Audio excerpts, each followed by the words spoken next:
Un changement de carrière. Mais surtout un changement de vie. Star des bassins jusqu'en 2017, Camille Lacour a dû tout remettre en question après l'annonce de sa retraite. Et s'est rendu compte que le chemin serait long pour devenir l'homme qu'il souhaitait. Désormais bien plus apaisé, il s'est confié dans un long podcast sur YouTube et a raconté qu'une certaine fillette l'avait poussé à se dépasser. Comment se construire en tant qu'homme lorsque l'on donne tout pour devenir un champion, et lorsqu'un pays entier nous adule à seulement 25 ans?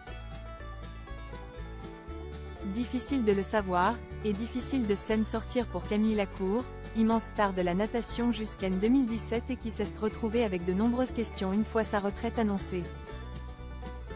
Il faut dire que le jeune homme est à l'époque un jeune papa.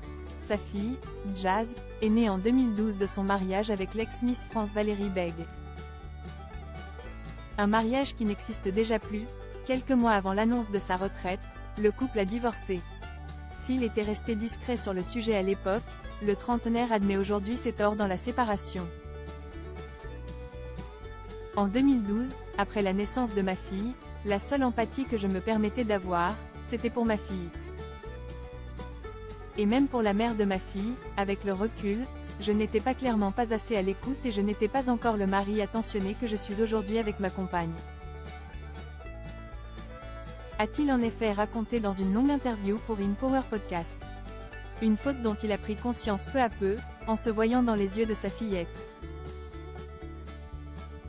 Je voulais pas être cette personne pleine de certitude et d'égoïsme, je ne voulais pas être un mauvais papa, ça ne m'aurait pas rendu heureux. Alors peut-être que le fait de toucher le fond pour me reconstruire à un moment donné m'a aussi aidé. On touche un peu à la psychologie de comptoir mais je pense que ça m'a aidé à être le papa que je voulais être, explique-t-il ensuite, lui qui a traversé une longue dépression. Mais voilà, c'était dans ce mode où je pensais que j'avais besoin d'être cette personne-là pour pouvoir gagner les grands championnats. Par contre, en 2017, quand j'arrête de nager et que je dois devenir une vraie personne, que l'excuse d'être un sportif de haut niveau ne marche plus et que je sais que je n'ai pas du tout envie de transmettre à ma fille ce que je suis en train de dégager. Ça a été dur mais il a fallu vraiment tout changer, avoue-t-il, lui qui est également l'heureux papa de Marius, 3 ans. Et une anecdote lui fait prendre conscience de tout le chemin à parcourir.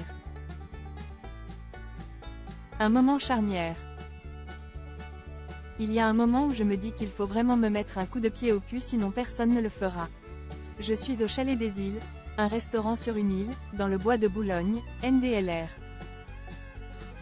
On a pris l'apéro avec des amis, on est en train de discuter et il y a une dame qui passe, un peu en panique, et qui me dit « Est-ce que vous n'avez pas vu mon fils ?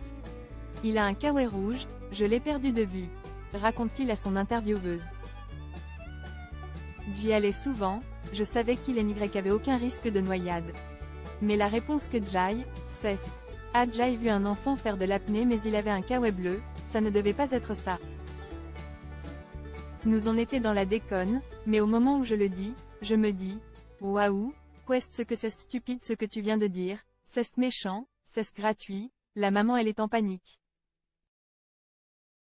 Mon pote me regarde avec des grands yeux et me dit que celle-là, elle est vraiment pourrie.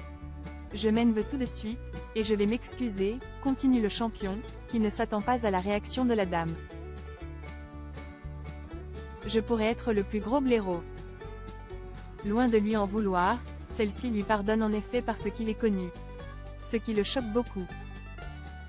Je me dis que je peux être le plus gros blaireau de la terre, jamais personne ne me dira que je suis un blaireau. Je suis rentrée chez moi et, je me suis dit, il faut vraiment que ce déclic vienne de toi. Jai décidé de commencer à avancer et à sortir de ce mauvais côté de la célébrité, conclut-il, racontant ensuite avoir rencontré sa compagne Alice au moment où il a décidé de changer, comme par hasard. Elle m'a vraiment accompagné pour devenir celui que Jai envie d'être, révèle-t-il avec émotion celui qui refuse aujourd'hui d'être le summum du beauf. Il faut dire que le plus important, c'est de voir la fierté de son papa, pas du champion, dans les yeux de son adorable Jazz, 12 ans. Et on parie que c'est le cas.